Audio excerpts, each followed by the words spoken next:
I'd like to call to order the June 10th, 2026 EAC monthly meeting. We all received copies of the agenda and the minutes, and everybody hopefully had a chance to look over those. Any edits, changes to the minutes? Okay, can I have a motion to approve minutes? A motion to approve. I'll second. All in favor? Very good. Public comments, there are none. So we welcome Doug Arlo to us, our council liaison, and we welcome Carmen. Thank you. And what I'd like to do, very quickly, because we do have a full agenda, is go around the room, introduce ourselves. I just figured maybe we talk about, some of the projects that we sort of focus on individually. Okay. And then how long we've been here. So I'm Jeff Petro. Okay. And I've been here since 2023, and I came with the sort of the task of getting us recertified for gold standard sustainability. So with that, I took that on in 2023 and 2024, and we've achieved that goal. And I've always been involved in the roadside cleanups. And I would say lately, my project has been probably more focused on the bird tone certification and acceptance. So that's probably where I focus a lot of energy lately. So, okay. I'm Ken Allshouse, one of the original members of the EAC, so I'll be coming up on 10 years. I've always been in charge of trying to put trails in our parks and with deer management. We haven't gotten much done on either of them. But those are the two areas of my focus. I help with everybody with the litter pickup and all of that. My original background is forest science from Penn State and American Chestnut Foundation and that type. I'm Audrey Williams. I'm the newest member, started in January this year. And so I have been helping Bernie with the tree program and somewhat with the rain gardens, but I haven't been helping so much because somebody doesn't text me and tell me to go over there. But we have some rain gardens to help kind of deal with some drainage and natural plants. And then Bernie has the ambitious plan to plant 50,000 trees in the next 10 years. So I'm helping out with that. I'm Liz. I am with the town, so I'm the community engagement manager. I've been here for almost 3 months-ish, and I am excited to be part of this meeting. I know the EAC has a lot of exciting activities and things that you guys want to get done. I think I can help from a communication standpoint with our website and our email and our social media. So I'm here to answer questions and listen to what you guys have going on. Hi, Carmen. I'm Katie Stringent. I'm the assistant town manager. We've been communicating previously. Thank you. I've been here for about 4 months. So I'm the staff liaison to the EAC. So you'll get the agenda from me. You'll be hearing from me monthly, and then in between as well too. Great. Yep. I'm Bernie Witt, EAC for years. Yeah, been working on primarily the tree program, kind of when I was asked to join. I'm Jenna. I'm a junior member. I go to Alderdice High School, but I live in McCandless. I'm in 11th grade. And my focus has been for the past, I guess I've been here 6 months on park connectivity and sidewalks and things like that. Nadia Yesko, I'm the other junior member. I go to North Allegheny. I'm a senior. I'm here for another couple months before I move up to DC. And I've been working on the storm drain decals and some of the water quality in the area. I'm Joanna Cameron. I've been on the EAC since fall of 2024. And when I first came on, the first thing I took on was some of the rain garden. But a lot of my passion also comes with native plants and pollinators. So branching off into that a little bit, a lot of communication, and then also things involving scouts and anything involving children. So making crafts and education for children and talking to kids. That's where I really specialize.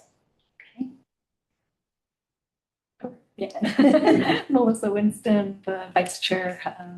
I sort of work on a lot of little things. I don't really have a set Melissa only project, but I have been assisting those recently with the climate action plan. I also helped a bit with the roadside cleanup and a lot of the various events that we have, like attending Community Day, Winterfest, things like that. A lot going on. Yes. To that note, I gave you an ongoing project list for 2026. You have it Oh, right there. So, excellent. so, you know, to take notes on everything everybody has said, it'll maybe make more something to look at. So if you don't mind giving us something. My name is Carmen Ruby, and we moved to Pittsburgh about 2.5 years ago. I followed my daughter and her husband and my grandchildren up from Maryland. I served in the Montgomery County, Maryland government for 35 years, ending my career as the procurement manager for the Department of Environmental Protection. So in that capacity, we were involved in most of the things that you have said in this table. So we've had exposure that way, and it sounds like something I'd really like to get involved with. That's great. And you mentioned, you've mentioned things, real great work, recycling, the trash, grants, rain gardens, watershed, tree canopy. These are things that you mentioned in the interview, and these are all things that all touch points for us. We did, as the procurement team, we did everything. We did LiDAR to measure tree canopy. We did everything from events to stormwater, finding contractors for stormwater management. It was exciting, year planting trees, grants, and all that. So it was a wonderful job, and I was proud to have served in that capacity for that office. The very good, dedicated people that we were very proud of. That's great. Well, we welcome you. Thank you. That is great. Now we move on to junior EHC number update. Jenna? So I've been very busy the past couple of months with ending my junior year, but I know me and Katie mostly have been talking about figuring out grants. Grants are a hard thing to figure out, and getting them and finding them, everything like that. So I'm still looking for where I can be helpful in the grant department of things, but that's where I'm at. And me and Katie just finalized the dates that I'm going to start getting out doing the decals. I'm hoping to knock off as many as I can, just because it's great being a senior because I don't have any mandatory extracurricular. The first time in probably 10 years. So I'm going to knock out as many as I can, try and get all of them, but we'll see. Also, now that it's warmer out, I'm going to see North Park Lake. I'm going to try and research some methodology to do some surveys, test. I don't know. I need to look into that more, but something I'm hopeful. Just got a new kayak actually. So attaboy, sorry. Go have fun, do some testing. Yeah. Yeah. Okay, wonderful. Any questions for Jenna or Nadia? Okay, moving on to project updates. First one on the list is going to be, going to be a larger subject. I'm going to turn over to Melissa, but it's a climate action plan. I know that everybody was either in attendance for the presentation. I know everybody received copies of it. Also, the climate, the preparation action plan was also on there. And then also Audrey did some works for some cross comparison between that and the sustainability certification. So, there's been some thoughts on that. I know there's some information, but as a group, we need to, sort of see how we want to not just have this, out there. We want to actually see if we can use it and see how we can better develop it within this committee. So I'll turn it over to Melissa. Like Jeff said, I hope that you all had a chance to review it. I'm not sure, Carmen, you did, but I didn't. That's perfectly fine. You'll have the opportunity later. As a reminder, the CAP did just list sort of some of our historic information as well as suggestions that we can use as a town to work toward different goals. As a committee, our overall purpose will be to use this tool as well as some of the other reports that we have to just form strategy on how we can work toward platinum with sustainable PA and also to progress our bird town programs. So what Audrey had done to start comparing them is a really great starting point. Throughout the summer, I'd like for us to be able to come up with a nice little strategy, looking specifically at the rubrics for both of those to see where the different items can land. And then we'll be able to take that and share that with the town for recommendations for different initiatives and everything. But for today's discussion, I'd love to just go around and hear everybody's thoughts on what they took away from the CAP and if they have any specific questions for things that they're wanting to learn more about or any concerns around it. So I'm not sure if we want to just open it up or go around, whatever everybody prefers. I can go. Yeah. I didn't get much of a chance to look, but I wanted to just mention I've been talking to Katie and I know that there are communication related initiatives for these rubrics. So I just wanted to say that I'm happy to help and anything I can do. Birdtown, I think that, and the gold standard, I think that we haven't promoted or talked about enough.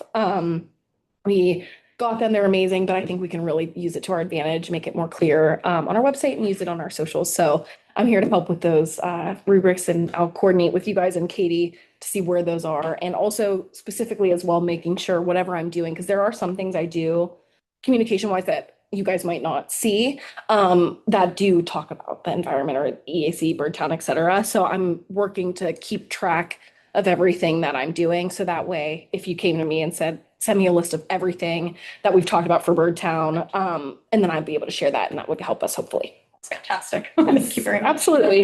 Yeah, I had kind of a connected thought. I know on the list that Audrey sent out, one of the things that we needed to improve with was communication around our like stormwater water management. And I would love to communicate with you, Liz, because I had to do some research for the storm drains and all. Also, just because I was doing some research on the plane because I had a trip over the summer and I had just time on the plane. We signed on like as a township to like an MS4 stormwater management plan.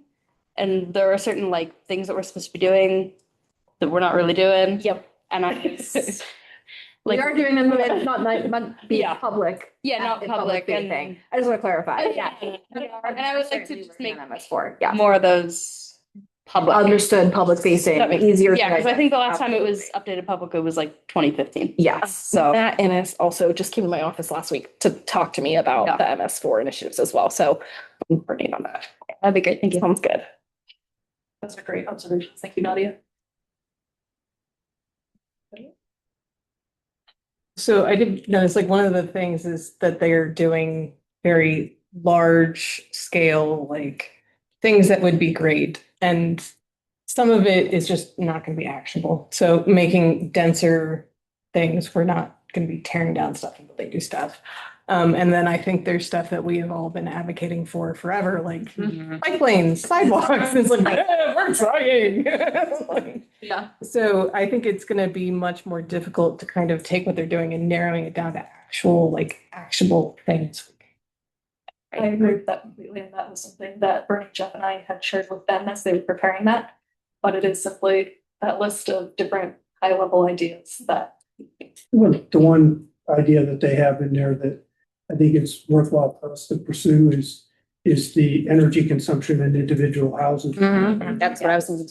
I mean, my last bill from Penn Power, they said I'm really a low, wattage usage for the size house I have. That's all the further it went. Yeah. But like with heating and, windows and all of those types of things, I think a lot of our housing was built in the sixties and seventies. And, so it's probably have never had an energy audit, so to speak. And that's something I think that we can promote and it goes towards all of our goals. Yeah, and Audrey had pointed out that there are the energy audits, which is true. When we first moved in, that was something, one of the first things we did, we contacted our energy supplier and had them come out to do the audit. Well, It's very, very helpful. I noticed buried on our website, we have links to get those, Great. but it's in the history of mail chips. And I'm like, oh, wow. Yeah. so That's like, one of the- I like one of the website, well, I could talk about websites, but we have some information. It is not easily accessible.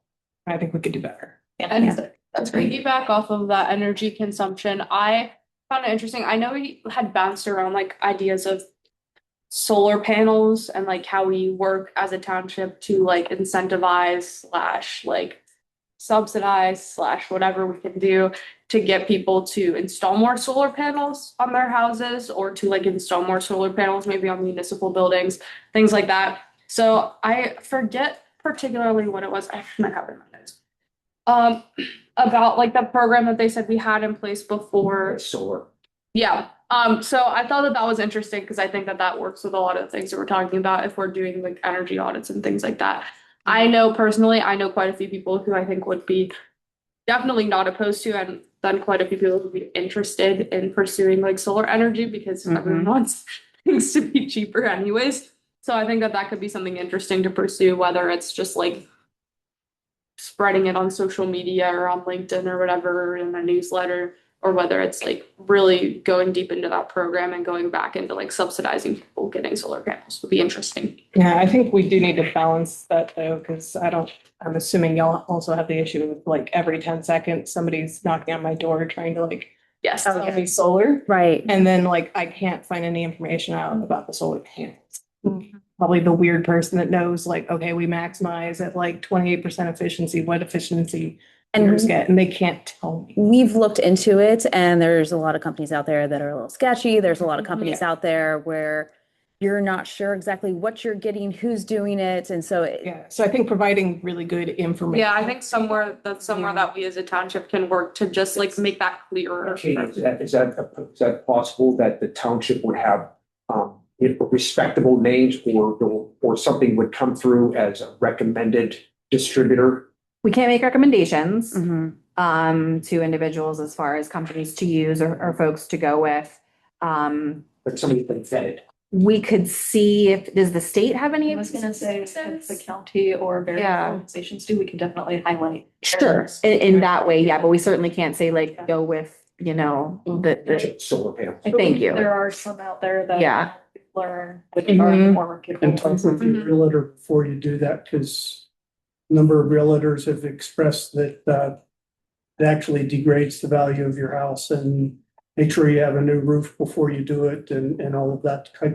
There's a lot more to it than just the solar panel end of it. It's your house and what's going to be going on there. Yeah, and so, I mean, some basic tips like that, talk to your insurance company, because a lot of times you have to increase, or able to increase. But it's a part of the, it's part of the puzzle. Yes. The puzzle of the local climate action plan has many different factors. And so, what you would do is you'd say, well, we want to focus on solar. We think solar is attainable. Right. And now we want to have one or two committee members say, okay, let's run with this a little bit. Like we did a couple of years ago when we had somebody come in and speak to solar, and we were able to put something on. So it's one of the many things. Yeah. And I think, Yeah, I'll offer to someone, the Pennsylvania Energy Development Authority Board. We, which is part of the EP, and we had applied for this for all program. It was pulled back, but I think we prevailed. It was like 100 million, but there are already current programs in place at the state that can pay for assessments and have providers to do that. They could be funded assessments for solar. So for municipal buildings as well as residential programs if you qualify. So I do think, let me take a look at it too. If somebody wants to work with me on it. Audrey. Oh, great. Yeah, thank you.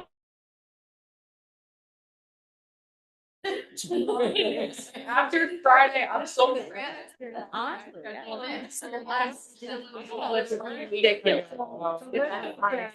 The recommended, like, how do we go about kind of looking at a program? And you're right, DEP has all this done. As far as what programs are and, providers. In the case of some of the funding, there is an approved contractor list of who's been vetted through the finance agencies for this. So I do think that data's out there. Why don't we, circle some wagons and figure it out and bring it back. And that Get Solar website does have information specific for municipalities, so that's a good starting point. Yeah. And even if like we can't like advertise certain companies or things like that, I think it'd be helpful to like, everyone brought up different things, like talk to your insurance company, talk to your realtor. Like those are things that we can put on a list on a website and say, these are, if you want to like put solar power on your house, then here's a checklist of things you should do. You should make sure your roof is updated. You should talk to your realtor about this and say this, this, and this. You should ask them, and this is what all of these numbers mean. Things like that. That just like Like a roadmap. like a hub for it so that you don't have to go in the deep dive of the internet to find all that information. And part of me wonders if it'd be better Yes, to have that on the website, but also have something that's generally out there, social media wise, having tips out there about things, trying to put it into smaller pieces and put it out there so people engage with it differently, capture their attention, because a lot of people aren't going to go on the website looking for that as often. But if you see it on social media, it's just popping up. It's like, oh, that's interesting. You might go down the rabbit hole a little bit more and a little bit more. So it's a good way to pull people in that way. And Joanna, I'm going to use your bees from the McMail as an example, but something that I'm trying to do is anything that we put out that environmentally, but also the other committees and other things we talk about is to add those credible sources behind it. So that way the town and the residents know that this is backed by these resources, whether it's the state or at the county level. And I think if you guys can provide that to me, that will really help me be able to put stuff out on socials and in all of our communication channels. Mhm. Purdy, do you want to? I mean, are we closed out on solar? On solar. Okay. I think so. I think, what I wanted to raise, we talked about residential assessments, and I know Audrey, thanks for putting some notes into their recommendations. And you had put Energy Star portfolio manager for commercial business associations. But one thing I could suggest, I know that the stationary engineers for institutions, and we have a good number of them here. So, the hospitals, the facilities that are some of the commercial real estate that are owned by large real estate firms that have stationary operating engineers, they actually are trying to do Energy Star through the local 95. And they've been doing that for a long time. But I think it'd be interesting to start with kind of the institutions and reach out to the institutions and their stationary engineers and see if they're hitting their Energy Star guidelines. And that could be a way to, even if we just started, because commercial retail, let's say, which is a big part of our footprint as well. I think that's more challenging if it's not being professionally managed by a commercial operation. Yeah. We could always roll out some type of incentive program for the local. Yeah, that's kind of what I'm thinking, because like a lot of like the sustainability things seems to be able to like track and actually document that you're making the changes. Yeah. And so I think like part of the STAR program is, you can actually enter in like monthly your usage or whatever and actually track it over time. And I do think starting where it's easy and people just plug in numbers that they're already collecting, but then maybe incentivize other people to do certain things. Yeah, like the town can recognize different organizations as they join and start participating in this. Yeah. Or we can include their name as sponsors of Cleaner McCandless or put some slogan or something like that. So if I could step back just a minute. So Katie, it was given to you and John. And what is the takeaway from that standpoint? Like what is what's the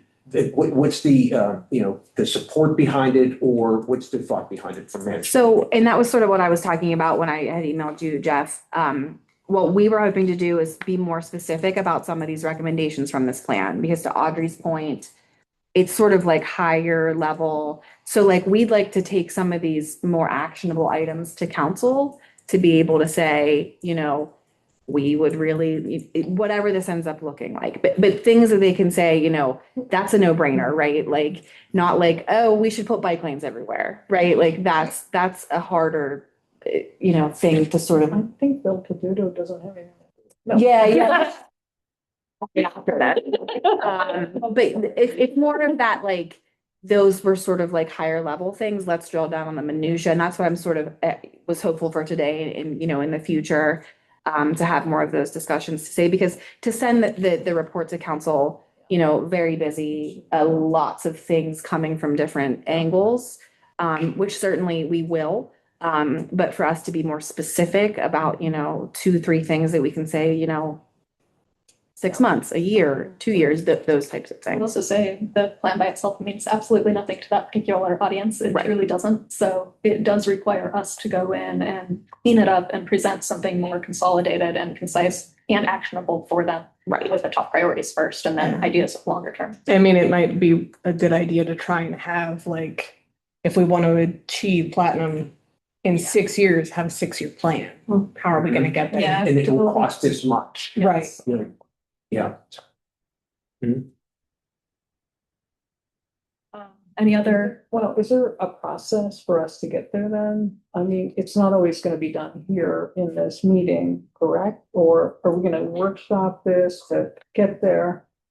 Audrey's been doing some offline. I was planning to dive into this more this summer. Things have been absolutely crazy for the spring, but I was going to go and do the exercise of looking at the rubrics, pulling in different initiatives, talking to all of us, sort of developing how I think McCandless should look at a metric strategy and a goal and measurement strategy. It's not something we as the committee will not be the ones doing this. So it really will come down, Katie, to you, John, the town staff actually taking ownership of a lot of this. So we will need full buy-in and support if platinum is that goal that the town is working toward. But it definitely requires partnership, and we have the ability to advise on how we can get there. And I think even to step back from that, explaining the priority of platinum, right? Like, why is that important? Why does it make sense to put dollars behind that, right? There's only so many tax dollars in a budget. So why is that something that we put tax dollars behind? Why is that important? And again, just to make that sort of as digestible as we can. I think that's really important. Yeah, so you make an interesting point, because if there's too high of a cost or too high of a hurdle, say that there are certain parts of it that said, well, we're never going to build an HR department that achieves this, that is required for platinum, then let us know that. Right. Because we want to do the work of the local climate action plan. We want to do the work of the sustainability certification. We don't want to do work that isn't ultimately something we can, that isn't going to benefit everybody, or maybe it benefits everybody, but it costs too much. Yeah. Something like that. So we'll need direction. Sure, absolutely. And the platinum, I won't, when I look at the platinum, the requirements, I mean, they're platinum for a reason, right? That's the highest standard. Especially our social ones. That's very yes. Yes. So doing that and doing that appropriately and making sure that we have the staff internally to do that and do it justice, not just do it in name, right? So those are the types of things I would encourage you to think about. Well, and I wonder if we could, so like, I work in compliance, and so like one of the things is we're having 9,000 new jobs dumped on us. And so like we're writing up a proposal of like, we can be 60% compliant if we have this many employees, but we can be 98% compliant if we have this many employees. And like, here are the drawbacks from not being compliant. And so maybe something like that, like here is gold standard, here is platinum standard. This is what we think gold will cost. This is what platinum costs. These are the benefits from this, this is the benefit from that. And maybe like just kind of like, I'm talking myself into writing this already. background.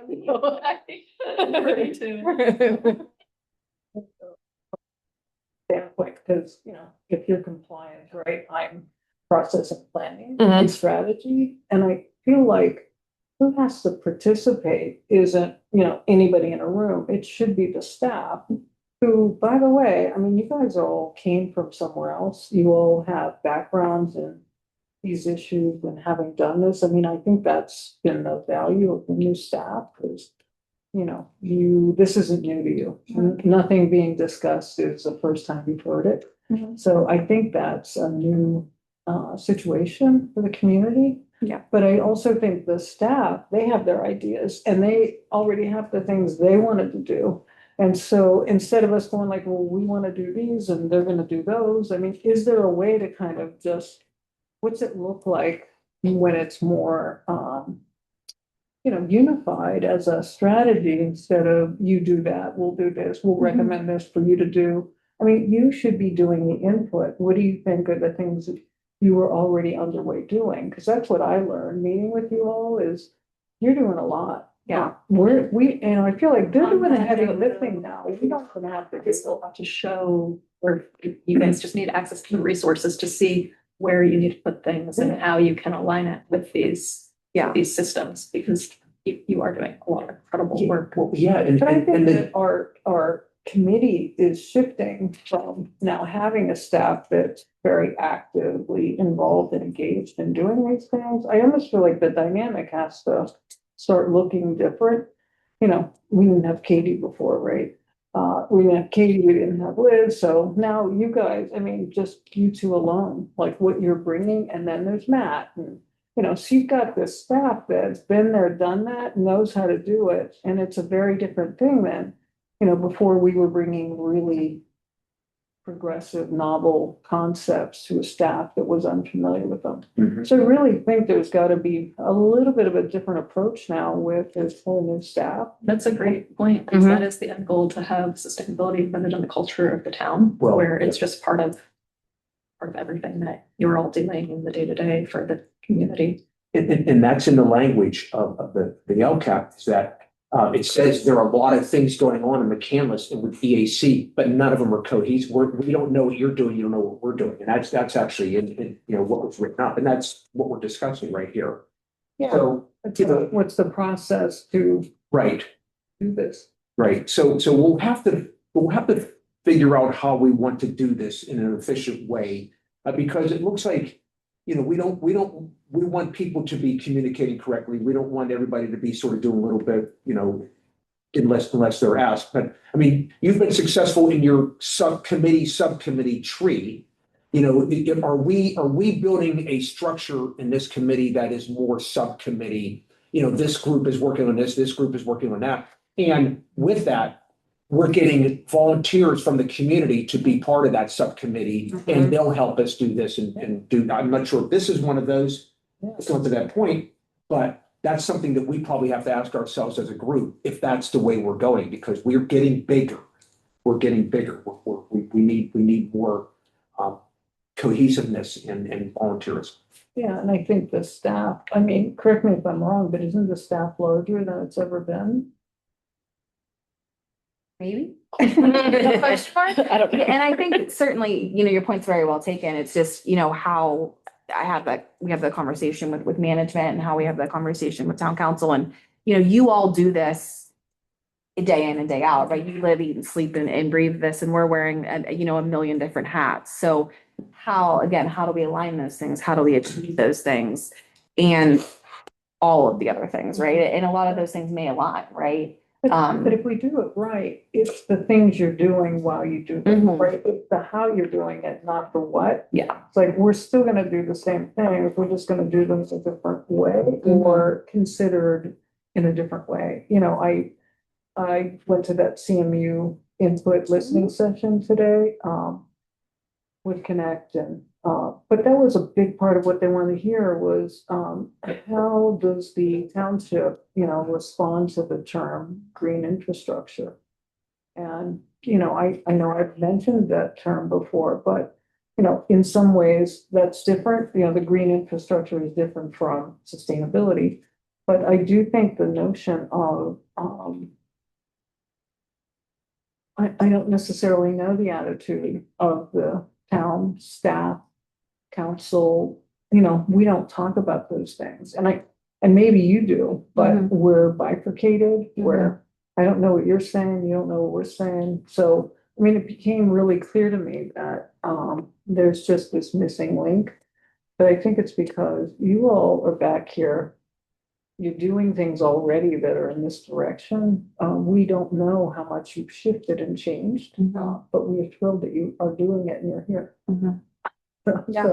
So I do think some of it is, you know, maybe you inform us and we inform you, but that's why I'm asking for a process that maybe daylights all of this before we start saying, well, here's a gap and here's a plan, and then here's what we do, because we don't know. Is there a gap? Maybe there's not. That's why showcasing sort of just the overall big picture of what the different silos of types of projects and initiatives are, and then the goal of reducing costs, providing that resiliency for the community, and all the other benefits of a lot of these initiatives is so important.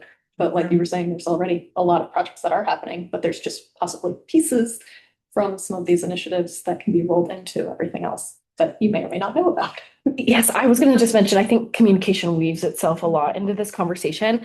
But one thing I hear you guys mention a lot is like management and then town council. How will they understand these? And I think if you guys could help me understand why residents should care, that would help bring that loop back around. Because if the residents care, then the council member they'll hear that. And when it's brought to them, it won't be as green. It'll be something that they've heard multiple times. And it's also important to touch on it's comes down to the cost savings, the fact that things are more reliable. Like those are the big things that the average person will care about.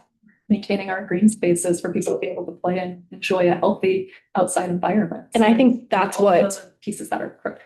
absolutely, and that's what goes out, because I'm town resident facing primarily. So when I get out there, I want to inform those residents and get them excited and committed, and hopefully that brings more volunteers to the committee, and that altogether, the breadth and the size will impact management And there's always an opportunity to do surveys of the town, because we haven't, since I've been on the committee, we haven't done something like that to see what are the truly important pieces to the town, because that does matter too. We want to be working in areas, giving them what they're wanting to see. We used to do surveys in McCandless all the time.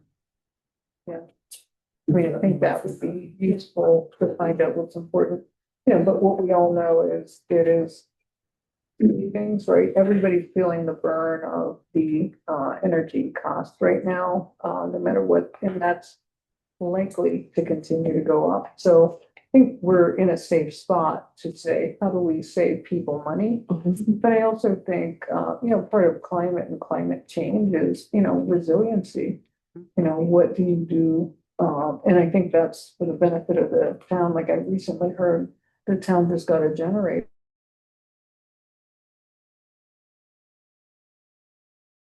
Oh,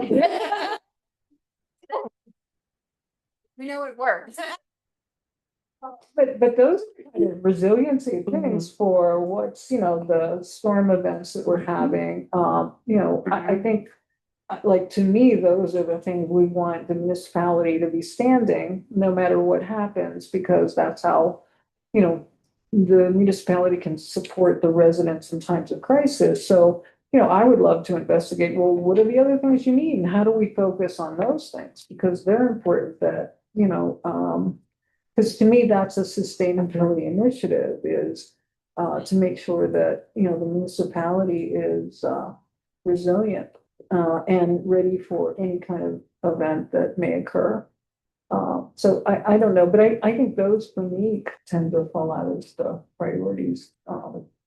Residents and municipality, and then the commercial sector, how can we support them to get better at their energy?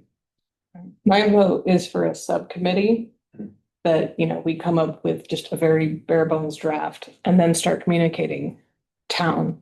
Like, what do you think of these broad ideas? And like, do we have buy-in from this? What are you doing? And like, kind of going back and forth and then come back to this committee. Then we could like get a report going, then go to actual town council. Would be my vote. And I think to Bernie's point, like when you're spending time with the plan, like to have that, come back with that conversation sooner rather than later, so that you're not down this whole, and like Jeff was saying, like you're not down this hole. Yeah, that's why I think like we're gonna do this and broad like, outline. not. Yeah. So yeah, I think that's just, it's important to, and I appreciate that structure, and I think that's right. So just as the newbie. Yes. I have a lot more research to do, but is staff driven by what this committee advises? Or is there is that what we're saying, that there's other forces, there are other concerns that are driving the staff? We take what we recommend goes to council, and if council approves it, then it goes into the administration. And once it goes into the administration, there's a budget set forth for it, or there's a consideration of costs, or does that? Consideration of cost, there's this benefits the residents in this way, this benefits our grant writing in this way, which the gold clearly did. Maybe Platinum does more, I don't know, but these are the benefits to, the budget, these are the benefits to the residents, and this is the benefit, to the whole community, environmentally. Okay. So yeah, ultimately it would go to, I think it would go to staff to see if there is, the want to. Yeah, and some of these. that's really why I'm here and why I'm sitting in this room, because I'm having those conversations with management at the same time that we're having them with town council. So this is all really intermingled and intertwined. Yeah, and that's sort of like why we're talking about these things and having these conversations, because John and I, the town manager, we're in those conversations with town council, but I'm also in these conversations with the EAC, and I'm also in these conversations with the Parks and Recreation Director. Okay. And the Community Development Director. So these things are sort of all happening at the same time. But to Ken's point, yes, this is an advisory committee to town council.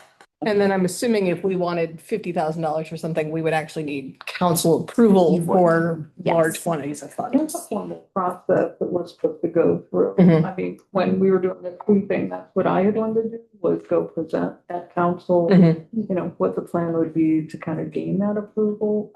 But again, we haven't kind of moved into that direction because we were waiting for, our third manager to show up and our third staff. So, I mean, it's been like 3 years in the making, but I feel like it's finally gaining ground now Mhm. because there is a staff there that is listening and managing and capable. So, Okay. but all that turnover, I think, also didn't help the committee for a while. So to go back to climate action plan and next steps, it sounds like based on what Katie was recommending as well, going forward with a little subcommittee to clean this up and come back here again and then come up with something to share to town council will be the way to go. Who would like to participate in that? I'm happy to help. I'm already halfway there. I'd love to help out with any of the survey design, like data crunching. I'm totally down for that. I love that. I love my stats. I'd be super interested in collaborating with Nadia on that and also doing, like, kind of figuring out how we want to frame justification to council, justification to residents. I think that's particularly important. I think that there's like 2 realms of what we have to do with this, and one is like convincing people that we have to do things, and the other is what we're gonna do. I'm definitely interested, especially in like making sure that people are convinced. I'm a convincing people type of person, I was gonna say, that just reminded me, a woman I knit with mentioned you, that she saw you at a town council meeting. She's like, she was so well spoken. What do you mean she's only in high school? For you with that many individuals involved, is that a problem since? You just can't have a quorum. So because they're junior members, they're non-voting members. So right now you only have one voting. Melissa, are you also on the committee? I or- would be assisting. Yeah, there'd be Yeah, 3 of us three of if you us. would like to join us as Yeah. well. Yeah, so you Three. just can't have more than 4. Are we allowed to have 4 though, in case Bernie wanted him to? You guys. 4 gives you a maybe voting going on. quorum. I mean,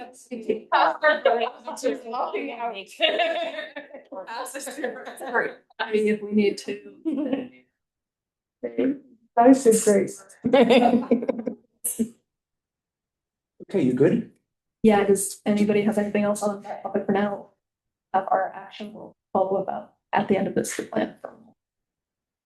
Great. Great, thank you. Next up is the tree program. Bernie, any update there? Audrey. So Bernie abandoned us in our last subcommittee meeting. Throwing everybody under the. Good at it.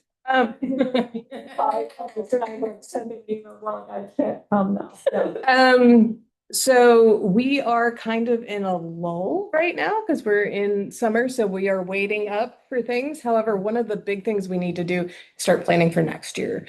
And so we are looking to set up a meeting with town staff to talk. Yeah, no, I've seen emails, like, I know. So, Archie was reiterating, he's gonna have a meeting on the dates we sent, whether y'all come or not. So, Okay. but that was, it was the Wednesday, like the last Wednesday and Thursday of the month, I think, or second last, like the Okay. 23rd through the 25th or something. Okay. So just so you're aware that we had reached out, John and I had reached back out to Bernie specifically, just for some history on this. Okay. Because we had, as Bernie just alluded to, we've been through different managers and different staff on this committee. So John and I just wanted to sort of like back up a little bit, understand like what the global, and it sounds like because you said like there was a process for requesting money, but that never went anywhere. So it was like, can you just give us a little bit of, and not that we don't want to meet with the committee. Yeah. And I don't know that you all need to be there for like the global. give me the Yeah. 101 tree Yeah, program. and Yeah. I think, you know, just a step way back. So when I met with the staff in January, and I think it was a week before you started or Uh-huh. somewhere around there. Okay. There was, I mean, it was 5 or 6, you know, staff members. Mhm. And we should have waited until you got here and we didn't, but Yeah. because, so for me, that was kind of seeking input and approval January through June. For 6 months, what are we Okay. gonna do? Here's the plan, here's the outline, and you're right, Mhm. John didn't attend, but the Mhm. rest of the staff did, so it was great. And so what I was asking for is the June through balance of the year and things we're thinking about for next year for Mhm. input. So that was my original request for Sure. the meeting, but I'm fine to meet with you guys separately. Yeah. Yeah, and not that we wouldn't meet with the committee, it's just like, we would like some of that background, just so we Yeah. know, like, where did it, you know, Right. where did it come from? Where are you going? And then to say like, okay, now we know, because I'm glad that staff was there, but there was no management in that meeting. Yeah. So just to sort of have that like And I'll backing. be there too, and I'll respond to John's email, so. Yeah. We'll set that up. And I know like some of the stuff that like Archie specifically, or like the tree subcommittee in general was wanting is things like this year we had the 175th tree like Mhm. giveaway, but next year that's not a thing. Are we still planning on having 2 tree giveaways, or are we only going to 1?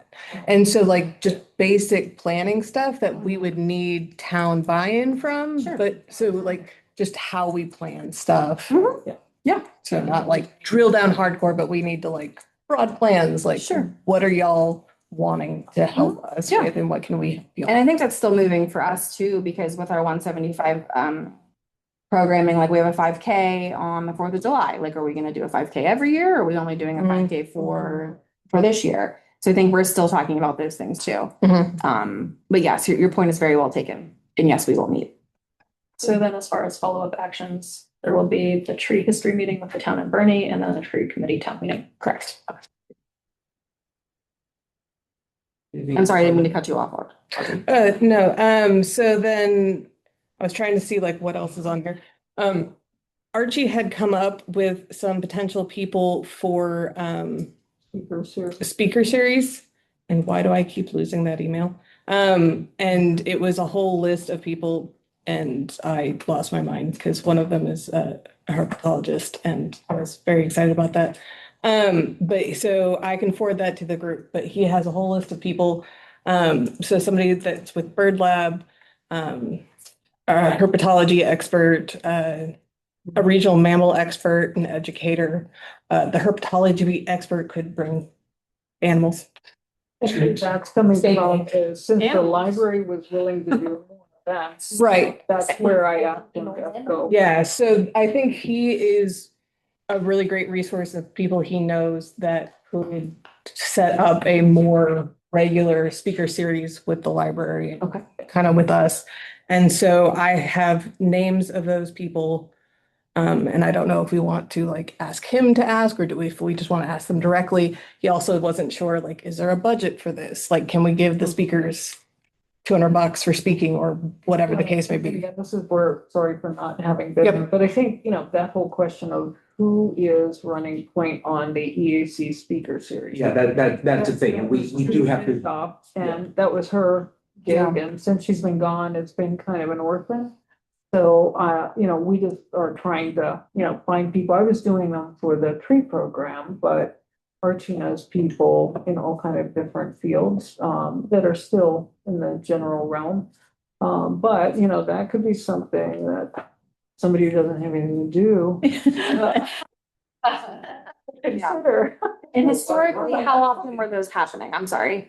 Like with the speaker series, like Yeah. historically, how It was often? supposed to be for a year. For a It year. was supposed to be 1 a quarter. and- Okay. And they were the EAC speaker series, and then it was always promoted Mhm. through the library. And you know, I think the history of it was, they promoted it, and I think they were held either at the library or here. Okay. So again, this is Judy's gig, and I think you and I kind of did a couple in the end of the year. Yeah, and so in community outreach, which we'll get to, you know, we have still some thoughts, some open thoughts on speakers, and we've had speakers, and so, you know, we don't want to get out over our skis and say, let's have 8, or, you know, like, so we still need to manage that number and manage people's interest and I think we should do the animal guy. Yeah. Whoever's bringing animals, I will be there. Well, the snake one has got me because I remember Katie the snake when I was a kid. It was a 30-foot long reticulated python, and I'm like, it was my favorite thing as a kid. Like, Katie's spirit animal.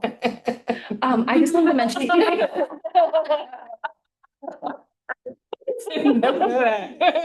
I wanted to mention speaker series wise, Abby's done a really great job at the HCC. And one thing she's done that I think would be amazing to adopt for next year is if you guys could strive to get those 4 booked for the whole year. One thing that Abby's had a lot of success with is creating like a roster for the year. So that way, when you sign up for the Q1, you see the rest. So I can help with like the design of that. But that could be a good goal. It's an orphan program, so somebody wanna. I'd like Audrey. A lot more. No, this is how you get stuck in the things. Your first meeting, they're like, so. No, I should really, Well, I mean, if she's ready to take. yeah, okay. Talk to somebody about it. Yeah, Yeah. yeah, we can give you the back. Yes, there are a lot of these things I can say, oh, I want to do that, I want to do that, I want to do that. And I would suggest picking something you're actually interested in, not just everything, because. Why does we keep trying to throw on you? Like, is there a certain area you are like very drawn to? at the end. Okay. Oh, wait. Agenda for. I'm sorry. Me too, so far. Anything else on the tree? The only other thing is that the subcommittee has been working on videos. They have no experience editing like social media videos. I know somebody reached out to you, Julie did, and I don't. Okay, and so they would love help editing stuff into a cohesive and just like communicating like with them and maybe. And then we could put those up on the website or social media or however. They were supposed to suggest. suggest a tree tip, so, you I see. post the tree tip, in the monthly newsletter and then click the link and there's a YouTube video on. Yeah, I received that. I reviewed it briefly. I'm just coordinating with Katie on how that fits into the timeline. Maybe it doesn't, but that's where we were before you existed. So. We just kind of make it up as we went. Yeah. Okay, Joanna Raynard. Yes. Nice. Let's talk rain garden. So for Carmen and then Liz and Katie, if you don't know some of this information, I can throw a little bit in there too. About where a rain garden is. So in 2010, the first rain gardens were put in along the parking lot that's back there by the Heritage Center and the soccer fields. There are 4 of them all in a row. And then in 2017, when they put in the Heritage Center, they put in a large number 5 rain garden that's next to it.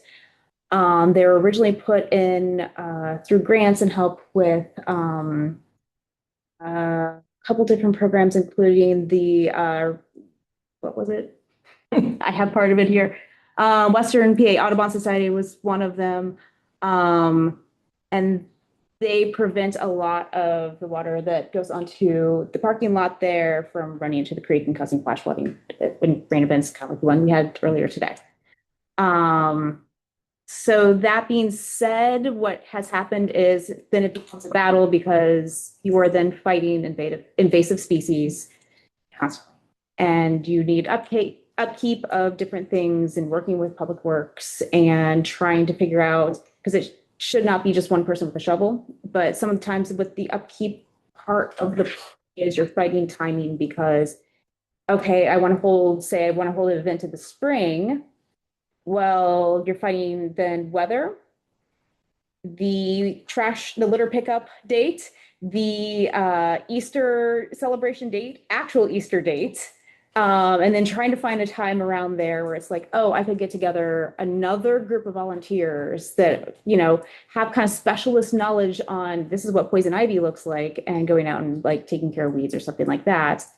And then additionally having things later on through the year as we're looking at like, oh, what's popping up now? What do we need to take care of now? So that's kind of the overview of where the rain gardens are and what the challenges have been with it. So from that, having checked it out recently, there's some good news and some bad news. The good news is there's some really pretty flowers that are blooming out there. And when I was out there recently, the beer tongue was so pretty that I was taking some pictures. And then this is when I had the great idea of emailing Liz and being like, hey, can we just do something? And like, because I thought it was just so cool that beer tongue is such a cool flower at this time of the year, and it really draws in a lot of bumblebees. So I really wanted to highlight that. But I was like, there's some other really cool flowers that are blooming right now because I have a lot of native flowers in my own yard too. Maybe I can highlight those and like what's blooming. And then Liz came up with an idea of like field notes. And this, I think, will be a strategy for when we get to miscellaneous. The bad news is, but how I want to do it, this is where I want to actually coordinate with you guys on communication and all of that. There are 2 plants of poison hemlock that are currently in the rain garden.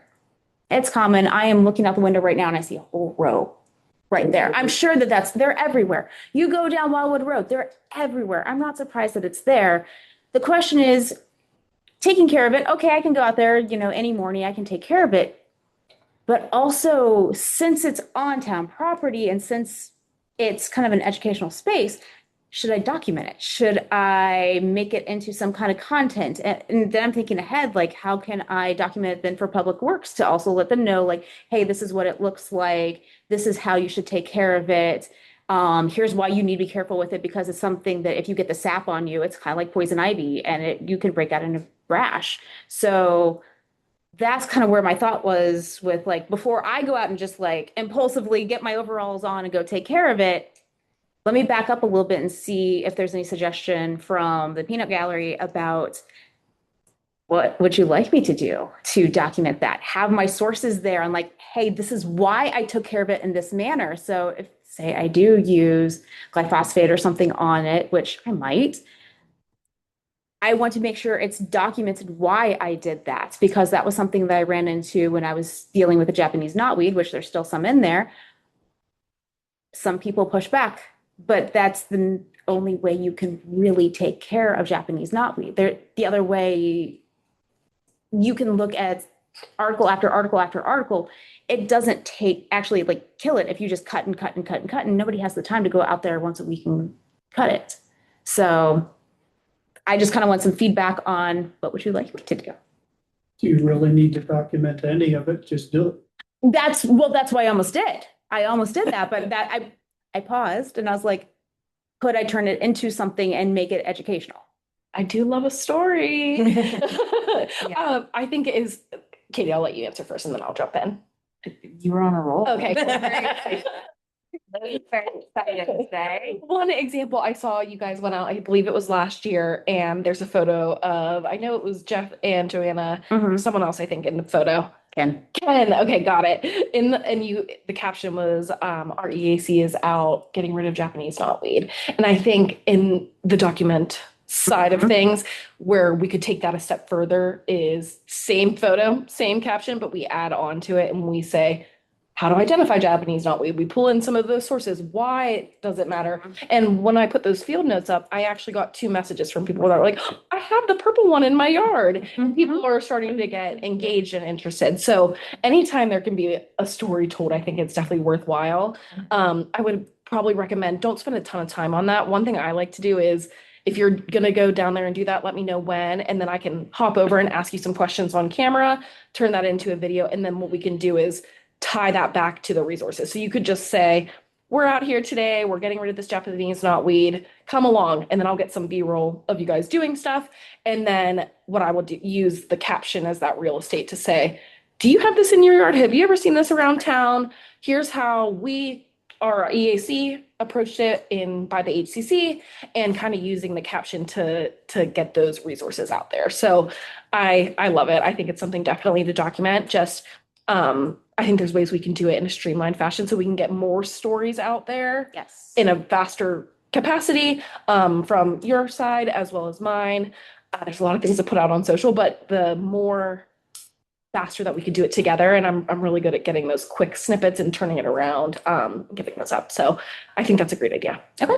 I think from my perspective too, for me, it's probably part of a larger discussion about how we're handling invasives in the park and how we're handling invasives in the rain garden. Exactly. I don't know what the current strategy is in the Public Works Department. Right. And for those of you that may not know, Brad Iannuzzi's last day with the town is Friday. Oh, Right. Brad has taken the assistant manager position with the Borough of Etna, where he lives. And he also used to serve on their council. So he has resigned from council and will now be their assistant manager. All this to say, we'll be having new leadership over in the Public Works Department. So that's something, globally, we could talk about the management of invasives and the benefits of, native plants and those types of things. But your point is very well taken about, it's over there. I could just go do it, right? In the darkness at night. On Japanese. Yes. Wave your magic wand and it's gone. Right, exactly. And that, I almost did. That's what happens. But I think too, we can talk about in those spaces what we're doing, because I know there was like a Vestal that like the entire hillside was full of invasive. Oh, yeah. Yes, and I think Abby was working with the Public Works Department for some time to get that addressed. Good. So we are having those conversations. It's just, again, Public Works is everywhere in all things and doing all things. So to manage those things, but yes, to me, that's part of a larger conversation. Part of the limiting factor too is that the Public Works can only do on McCandless property. Like, so when you have knotweed that is in the right of way, but is also into somebody's property, it doesn't matter if we effectively take care of it on our part of it. It's just going to come right back because the landowner didn't do anything. Right. So you And that's where the education Yeah, piece comes in, is like, how can I educate the public more to help take care of some of these spaces that I don't have any power over?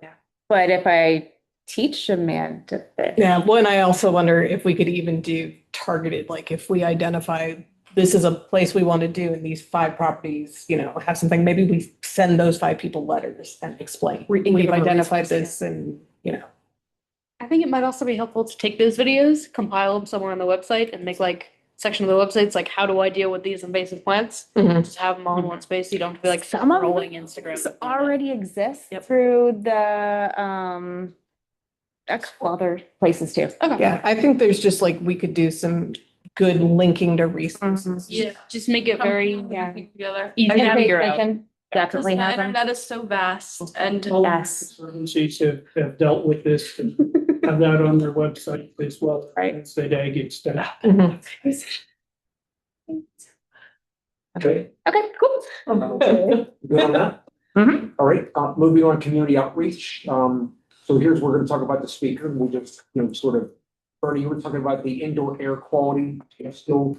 Yeah, it's still live, but trying to get these 2 groups to talk to each other has just been like it's like a comedy. So I've talked to Linda separately, and she, the person that broke it, who wouldn't be the speaker, the woman who is the speaker is the one who I can't seem to get nailed down with the library, what dates, and I think it's because it's a 3-part series.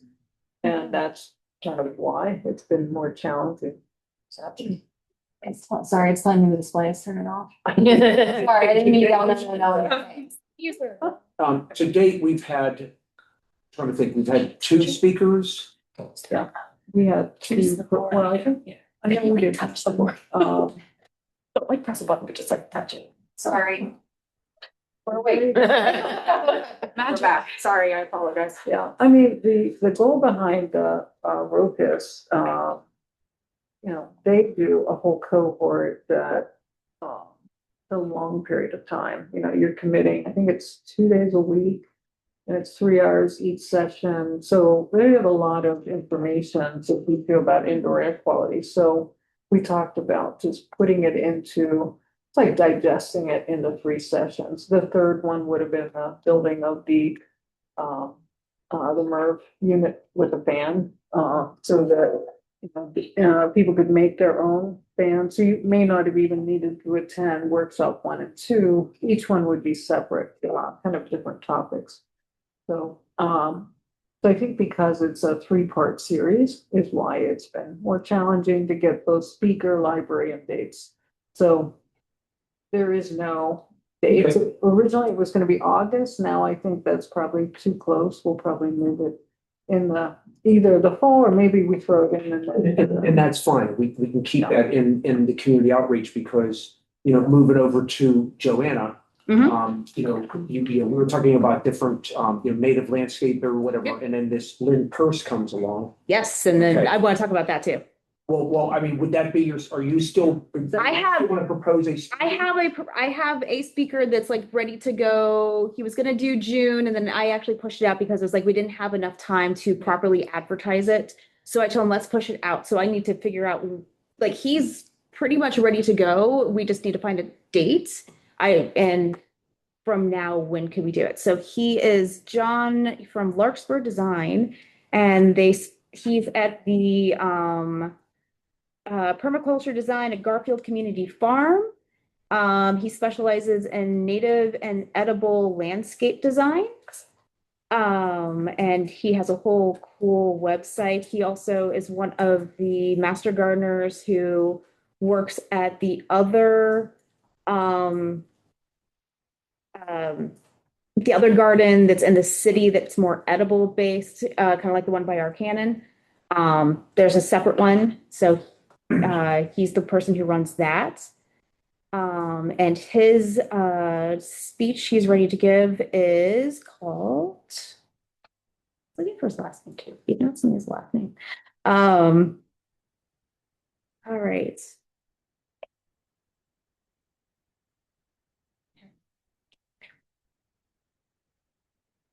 He called it the Productive Ecological Garden.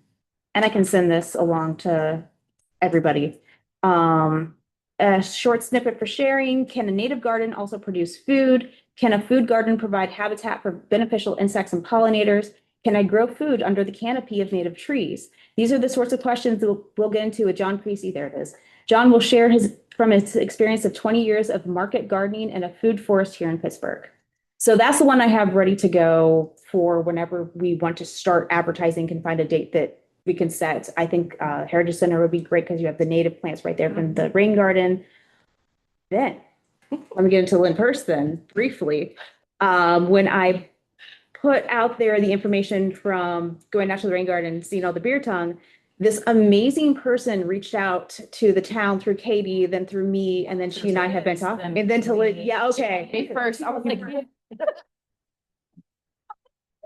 Yeah, she is incredible. She lives here in McCandless and she is an educator on native plants through FIPS. She is involved in the Master Gardeners, and she also has a home here in McCandless that they do on national tours to take a tour of this amazing yard garden thing that she has going on. Who is this? Her name is Lynn Purse. I would love for her to be a speaker. I don't have anything going on, like no date or anything, but I think whatever we would like to do next as far as any native thing, I think she would be amazing based on what I've seen so far. Oh, she's her own website. Oh, yes. Oh, yes. She does social media. She makes her own YouTube thing. Like, she's incredible. That being said, if anybody is interested, I can't go, but her yard is on a tour this Saturday. If I could put somebody from here on the guest list if anybody is It's like a better fit for this community, and she lives here, and she's ready and able, right? She does live here. I think she is a good fit. I haven't met her other than in emails and texts, but Also, I think they're both interesting. we've never clarified if we're actually allowed to have subcommittees. Bernie just kind of formed a tree one, but if there is like a native plant subcommittee, like if those are allowed, I don't know how this works, but like she seems like a person or like volunteer or whatever, like make sure she's on the I list. have a couple other native plant friends and There's a lot of Do you know people who where want she to get lives? involved and do things. I think that, is there a framework for them to plug in? Yeah. It's been on Or there are definitely opportunities, so just generic volunteer networks rather Yeah. than so. Yeah. Wait, do you know her address? We're the house. No, She I have tours. She does offer tours and she said she might give an EAC tour and like right now, you know. the neighborhood she lives If she lives in our neighborhood. Yeah, yeah. Do you want to sort of go with these, run with? I can run with these two and start getting some things scheduled and I can go with both. I can go with one over, yeah. I feel bad because John's kind of been I mean, we don't. getting ready to have a presentation because he was the first person that I was able to actually get booked. I had a B person who I originally wanted and the B person ghosted me. So this one was another like, okay, native plant, that's a good route and I like it. I like that Lynn is McCandless and I think that's she might be better at the library and have one at the hairdresser. Like that might be a way that we could look at it. I just wanted to mention, I think the topics are very timely in terms of like the summer, people gardening. Yes. So I do know July and August are pretty, other than the 5K, we don't have a ton going on. Other than up at the Heritage Center, their speaker series. So I don't know if you maybe wanted to aim for later in July or something in August before Community Day comes, because that's going to be a really big, it's going to take over a lot of our communications. But July and August are pretty open, and I feel like that could be a good open space for us to promote this. I was gonna suggest August. Okay, so Joanna, you're gonna move. I'm gonna move it to August. For August. Okay. Yes, I'll move John to August and then we'll look at maybe even next spring or something, we could look at Lynn. Yeah, and I think if you restructure your speaker outlook and how many you want to have a year, what you want to do, I think that helps guide us too. I agree. Cool. Okay, very good. Well, yeah. Okay, so next up, it's not on the agenda, but Gardner Park is on July 25th. We traditionally do that. We set it up and, set up a tent and we get some. I'm sorry, what was the name, It's Jeff? called Gardner Park. It's a 4-way Ingomar, Okay. Babcock, At the Wildwood, at the Cannon. And it's really usually just Demonstration a, garden. talk to Ken All's house kind of thing, because everybody was talking about deer. Okay. It's in the morning. It goes till it's like 9 to 12 or 9 to 1 or something. And they have Penn State Creamery ice cream to Yes. help entice you to come. Okay. Jeff, you would email me about this. I remember this now. Yeah, so I mean, I don't see any reason. Ken, are you in town for that? Okay. Does anybody have any objections to us participating like we have the past? No. Years? Okay, yeah. And it's not, Ken and I will go stand down there. I mean, whoever wants to come by and look at the park, we can talk about that, but let's just move forward and say yes to the Garden Park people that we will put up. It's the Master Gardeners is the people who put it together.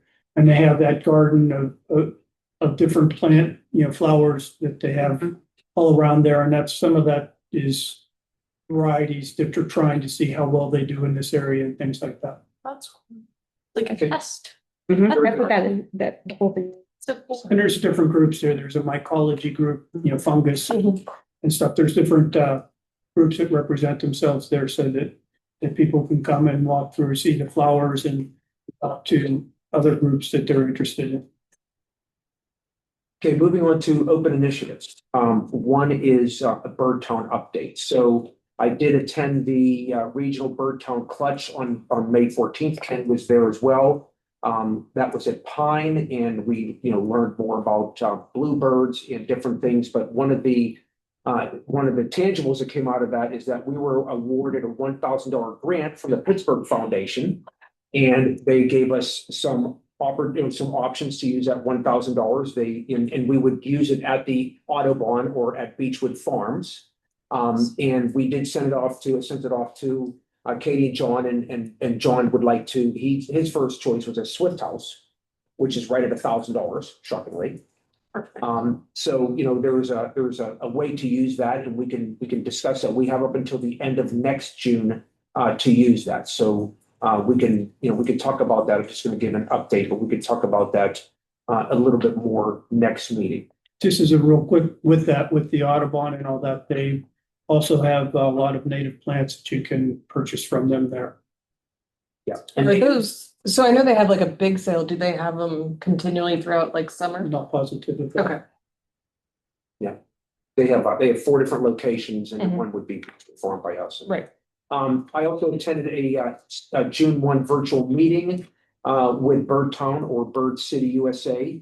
And in that, we are officially in that community. I have created a McCandless webpage. We need to put some content on that webpage, and the first thing would be to upload a logo, Liz, by June 15th. So You got it. You got so if I could, if I could talk to you about that. Absolutely. So, and we can add users to this. I mean, I want to make Bird Town a more of a conversation next time because, I think I don't want to just fly through it, but just letting people know that it is out there, it's active. We're not behind on anything. It's not so overwhelming that, I mean, we'll become bronze easily. The objectives to meet to become bronze, which we should, do every year, have already mostly been met by what we're doing. We just need to submit those. For example, you need to sign up 5 new homes to the backyard habitat. We have 42. Oh, wow. So we have enough for, we never signed up. Did it say anything? Oh, yeah. No, it doesn't say, he's like, you could use them. You're already there. You're already there. We're already good. Yeah. So, I mean, not that we won't do that, and we have flyers and we'll promote that at Garden and Park. And we'll continue to do that because we don't want to just rest on our laurels and just say we're done. So we'll do that. But the objectives to move up in certification in Bird Town are largely already out there by what we're doing. We just have to prove that we're doing it. So I'd like to expand that a little bit, as we talk about subcommittees. And I certainly want to be, a leader in that subcommittee, and it's not a lot to do, but I think it's interesting work. It's sort of, from my standpoint, it's probably the easiest one out there, and it's also high profile. I think it fits with what Joanne's doing with the native plants. Yeah. The Bird Town certification backyard. Do we need to be taking random pictures of birds in our backyard? I mean, and that sending would- them to you? Absolutely. Feel Okay. free. I like to use the stories for stuff like So I that. think the takeaway of this is that, Liz, I'd like to get you more involved. Absolutely. We'll have this conversation in a more meaningful way the next meeting, and we'll talk about how we want to sort of set that up. But, we're not behind the 8 ball. We're attending things. We're on time with setting up our user site. And We are required to do subcommittee meetings a couple times a year. we are, yeah. Well, we're required to have a committee, and then we should have a meeting. And we should also, and what I would say is that we have to make sure that that's the right committee too, in a way, because, I think it's public information officer. So Liz might actually be on that committee, doesn't even know it. Congratulations. So we have to make sure. How this works. What do you get for showing up to our Again, meetings? Any volunteer hours, please share them with me. I do have an Excel spreadsheet tracker. That's part of one of the commitments. To have these volunteer hours and give that at the end of the year. So if anybody has volunteer hours, I need to have that. And Jeff, is that general volunteer hours? That is EAC related volunteer hours. So like Nadia's decals on the storm drains, would that count? Or is that not, She's a student. I mean. was a student, is in between being a student? I'll be. I mean, she's going from student to student. Maybe that is a volunteer. Yeah. Just because she's a junior member, I wouldn't think negates the fact that. Yeah, she's no, not here. well, and to that point, we just had a roadside cleanup where we had every member Yeah. there. And they were all marked in as the volunteer hours. So, you're right. So, great work. But it's also not a volunteer that here. Oh. It's, you have to listen for the, I don't think it was, we aren't taking any chance. That's what. Oh, that's, McCandless. oh, yeah. You want to track all of the volunteers. Oh, yeah, because we have volunteers for Easter or. Exactly. Yeah, wow.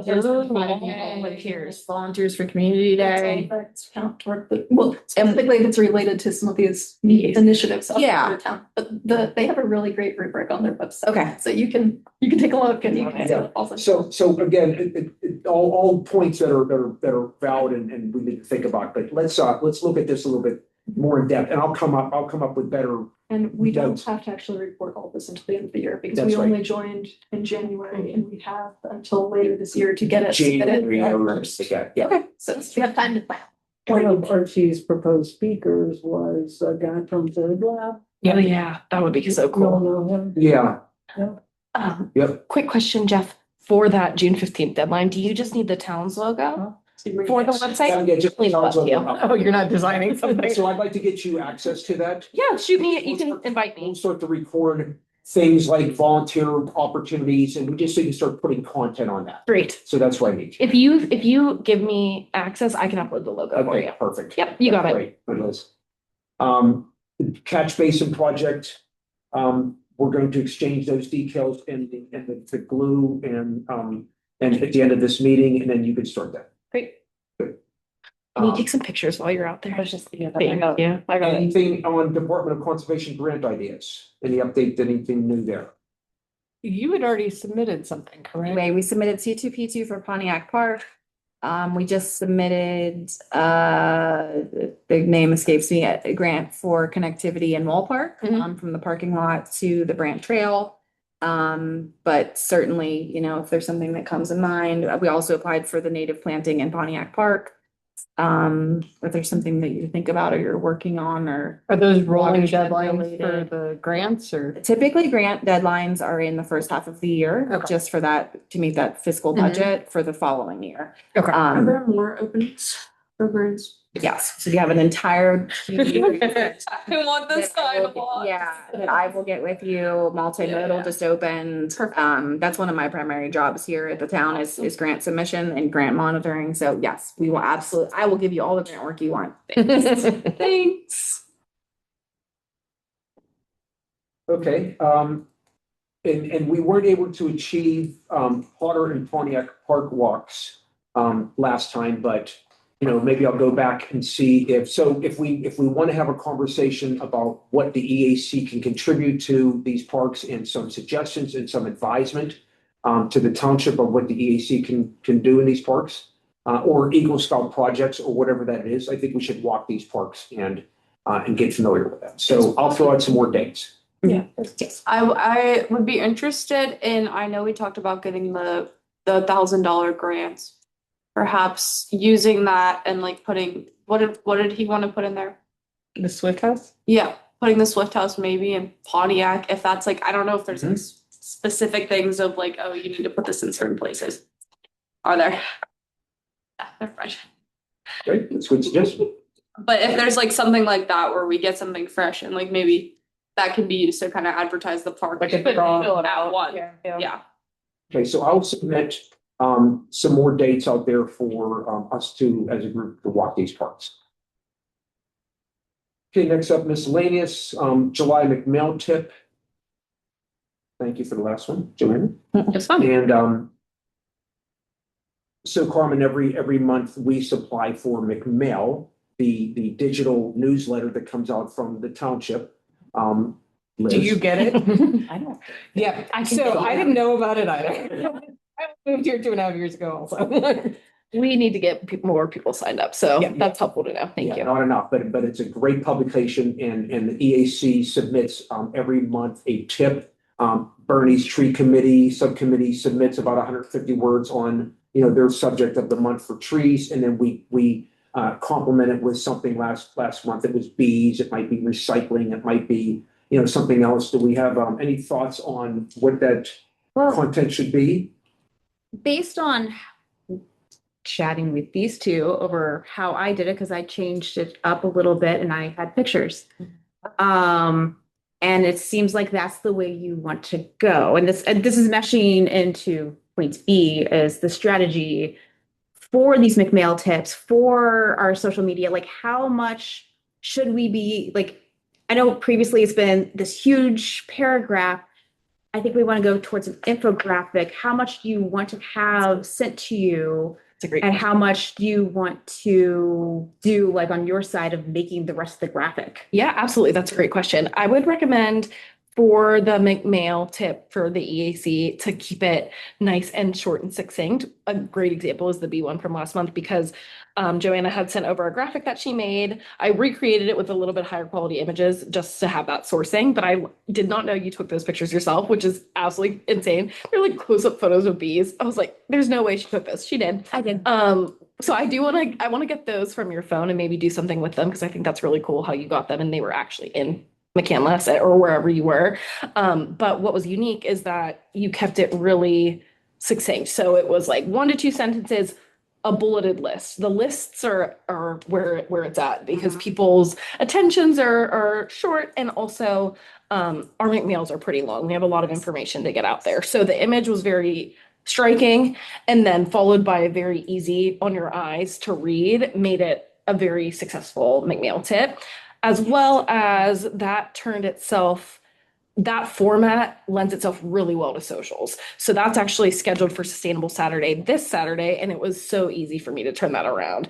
So the easier it is for it to translate to other platforms, that's also something that could easily translate to a town crier if we were to do an EAC feature. So shorter the better, more succinct. And then if it's a hit with the town, people love it, then I will come back to you and say, you know what, let's do something longer on bees, or this question came up, how can we? Thrown on and No more puns. How can we get that out longer? So I think start shorter. You guys have a lot on your plates, a lot of exciting projects. So if I can make it easier where you guys provide something more succinct and concise, I'm happy to make the graphic for you if you give me direction.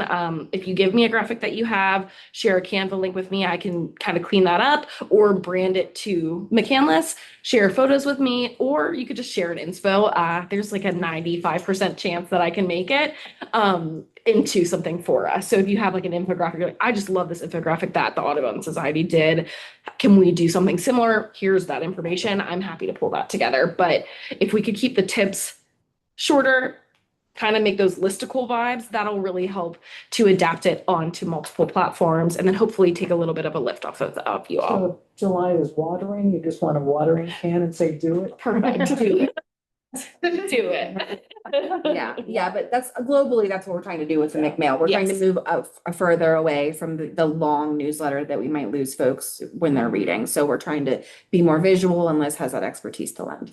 Yeah, absolutely. I think for July, it would be kind of neat since 4th of July, especially big year, kind of do like sustainable 4th of July tips. Like a lot of people doing plastic, so like single-use silverware, maybe push them towards the compostable ones. Go ahead and take it. But yeah, it's fun. You see what happens when you open your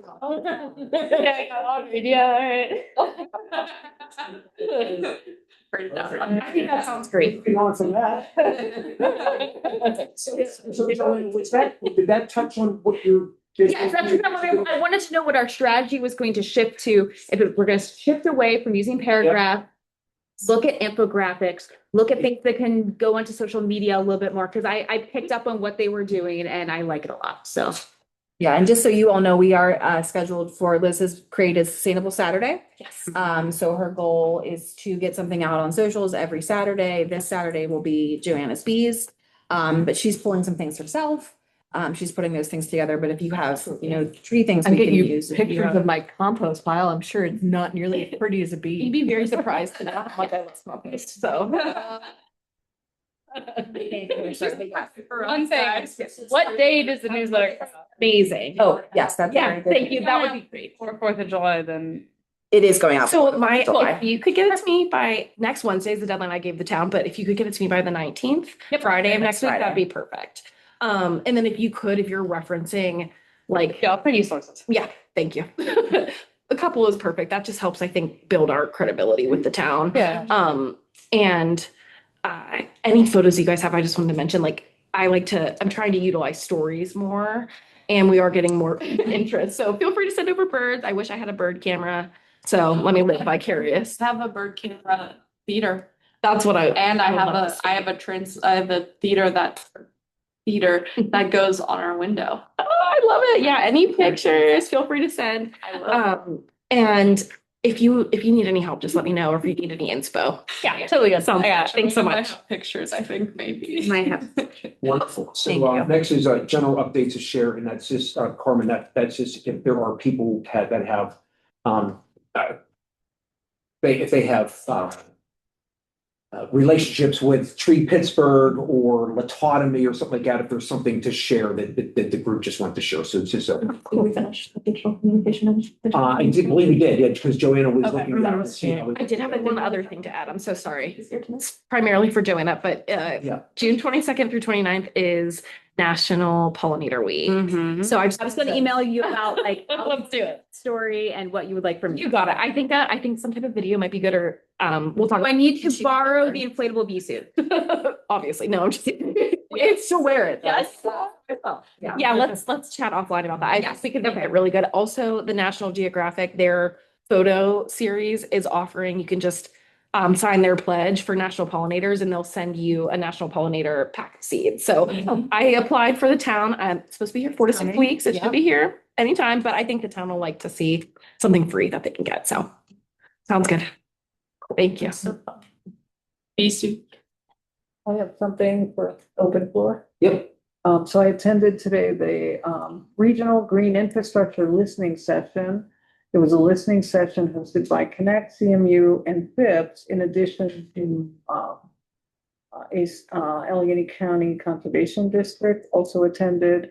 And they wanted to hear our experiences and opinions about issues, challenges, and opportunities facing your community and discussing how green infrastructure might or might not be helpful to your biggest challenges. The discussion, it was held in person at CMU, breakfast and free parking. Anyway, there was probably, they did one virtually last week, and this was one in person. There was only a handful of communities, Crafton, Etna, oh boy, I'm not gonna remember them all, Flint Hills, Forest Hills. So anyway, that's kind of what we did as roundtable. They had, we started with them doing ratings. They wanted us to indicate our community's interest in things like high wind. It was interesting, like flooding, obviously landslides. So they, there was only 8 metrics, and they had us all mark in the scale of, say, not as important to very important, which one. And so I kind of went with high winds because I felt like, trees going down lately has just been the thing that seems to be getting the most attention, other than Paul Skeens and Vestal Park. But anyway, I do think that, so that's kind of where I landed with us. But all of the listening session is going to be, really just, it's more of an information session. They're going to come out with a report, but the gentleman from Connect, Eric, did grab me afterward and tell me that they are doing a session with Duquesne Light and First Energy about trees. And anyway, he said, we definitely want you to come because he kind of got the ball rolling on this. But they've been talking with Duquesne Light about how to do a better job. And I also learned something new today, which was, I guess PennDOT also has a strategy to do, for the purpose of when you salt a road, they're cutting the trees completely in line with the way the tree is so that the sun can hit salted road. So apparently that's why sometimes when you're walking down, and you're starting to see trees being cut directly in line with the edge of the street, that's what's leading to it as a practice, which is that the salt will melt better when the sun's hitting it. And so I know. So it's become a state PennDOT strategy to make sure that state PennDOT routes trees are cut that way. So all of that's going to be kind of thrown into the pile of things to discuss with, PennDOT, with Duquesne Light and First Energy. Anyway, so that's kind of my update from today. Great.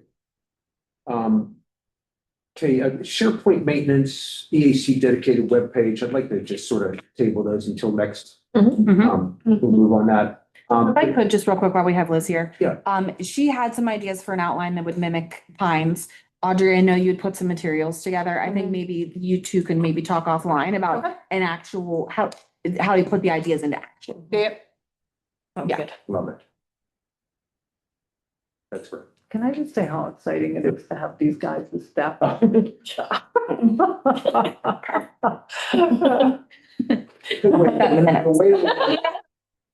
Amazing. Yeah. Next regional EAC meeting will be at Marshall on July 16th. No. Marshall, yeah. Is that that house looking thing at the park? I don't know. There's an address. It's on the email that I Okay. sent. So, you know, I'll attend that and, hopefully others can as well. I think they're very, very helpful. Town information, report from town council. Anything? You know, Bernie, I think you can hit the nail on the head. You know, we have John Schwend here now. In my eyes, he's a superstar and he's assembled a really good staff. When I came in as town councilman, over 3 years ago, I would describe some dysfunction, but, you know, I think he's assembled a great team. Katie's been awesome, Liz. And, for those who don't know me, I'm Doug Arlo, town councilman for McCandless. And I'm the alternate liaison for this committee here to replace Jack or just instead of Jack. This is my first EAC meeting and I've learned a lot. You know, I heard platinum and things like that. I want to hear, you know, in order to sell that to town council, we want to know, hey, what does that mean for McCandless? Does it mean less, you know, lower taxes, quality of life? You know, more, it's going to open us up for more grant money. It needs to be a sell job, I think. As you guys all indicated, McCandless is really fortunate to have you, you know, not just you, but on all of our boards, really well qualified people. And, you know, we're really fortunate to have that. I want to thank, you know, appreciate all you do for the town of McCandless under Jeff's leadership. I could feel the passion in this room tonight. Carmen, welcome to the team. You know, I've participated in the last 3 years in the litter pickup program, and it's incredibly rewarding. I look for litter now on the side of the road. And look, did I, you know, oh my God. Anyway, you know, Katie stole my thunder. My one tidbit for McCandless is, yeah, on July 4th, we do have a 5K run. That's something near and dear to Ken's heart, I believe, because he's a runner, but that's 9 a.m. July 4th at the boathouse. If anyone wants to participate. So. Yeah, and my wife and I are going to join. We're just going to walk it. Sure. Yeah, Any fitness So I level. think, you know, if anybody can do the same, that would be great. McCandless Rotary for 20 years. We had a 5K that came through here and went out to the Showcase Cinema at that time. Is that just around the lake? Major fundraisers. Yep. And my last thing is, I learned on Monday night that Katie's a big Knicks fan, so.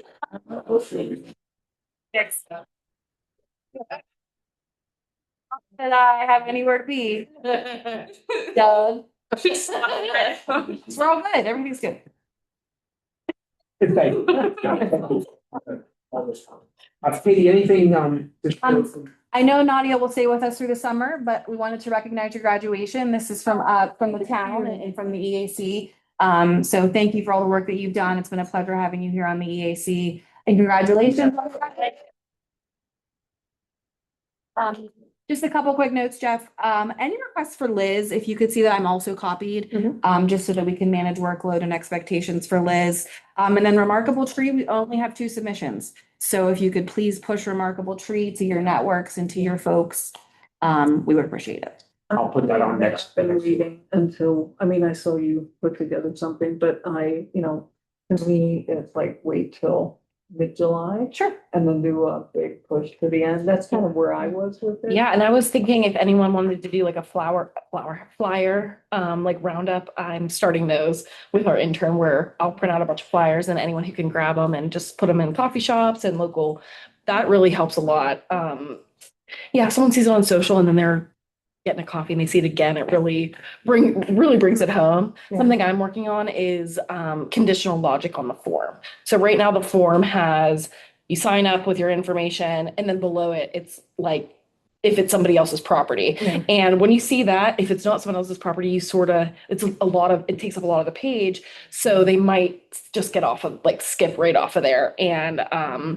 have a lot of background in like the survey design and the way it's questioned and organized. So I'm hoping to work on that sometime next week, where the form will start with, is this tree on your property? If yes, then that pops up with that information. If it's not on your property, it kind of takes you to the other format. So that way you can immediately see the tree questions before you scroll down. So I'm working on optimizing that survey and hopes that that helps us as well. And then I'm thinking if we want to push it harder, mid-July, maybe we come back around August 1st. If we don't have a lot more submissions, what I'd like to do is pare back that survey a little bit, take off a few of the questions, or turn them off from mandatory. So people who just want to submit their stories can post a photo of a story in a quicker fashion. I think it would also be good, like at the events that we're present for, like the 5K and the garden, just have like a QR code with it up, encourage the people that are there to scan it. Absolutely. And I can share the PDF of the flyer with anyone who they're easy to print out. For the survey, you're a woman after my own heart. What do you usually use for survey software? So right now we're using Formister, it's called, and that is because it allows us for events like cleanup day to sign a consent form with an actual e-signature. So Okay. I'm using that at the moment. So I don't know if you want recommendation, but I have if you've ever looked at Tally. I have not. So it also has that, and it also, the conditional logic is super easy. As someone who does not like computers, I just use that for a survey that I did for a big research project, and it was like, I don't know, you took the survey, right? Was it easy to navigate? Tally, yeah. Yeah, so the conditional logic is really easy. Yeah. You just like click some buttons and some dots, and it's there. So. Yeah, I think that conditional logic is a little like harder on the Formister. Yeah, so if you want to check it out, I will. it's Thank you so definitely. much. It took me like 5 minutes, so you're good. Cindy's still geeking out. Yep. Then to close this thing up, little rapid fire on topics for next month. So August McMail, Bird Town will be more wholesome. Hopefully, if we get into party at work, we can start to have that discussion. We will go back to the SharePoint maintenance, if that, just loading of historical data. And then the dedicated website will continue to sort of continue on with that conversation. Anything else? Should we do community days expectations? See what we want to have out for community days, like if we're gonna do a craft or anything like that? Discuss that later. Also throwing out in there, if we were for the Remarkable Tree Program, there was discussion of presenting like winners at Community Day. If we are doing prizes, if there is any budget for prizes. Well, that was part of the. That's part of. Yeah. Yeah. Yeah. A treat. Give them another treat. So nothing to decide now. Great. So there's budget out there that we've never even tapped, so Okay. we would sort. And any information you want at the garden in the park, or whatever program you have, make sure you get that in presentable form for us to use there. Because that's, you get a couple hundred people coming through that you can see whatever. Yeah, it is you want. we'll put together literature and all that kind of stuff, but exactly right. Okay. Okay, if there's nothing else, I motion to adjourn. very good. Second. All in favor? All right. I had to raise my hand anyway. Thank you, Monday. So, No, yes. No, I say it. It's like something.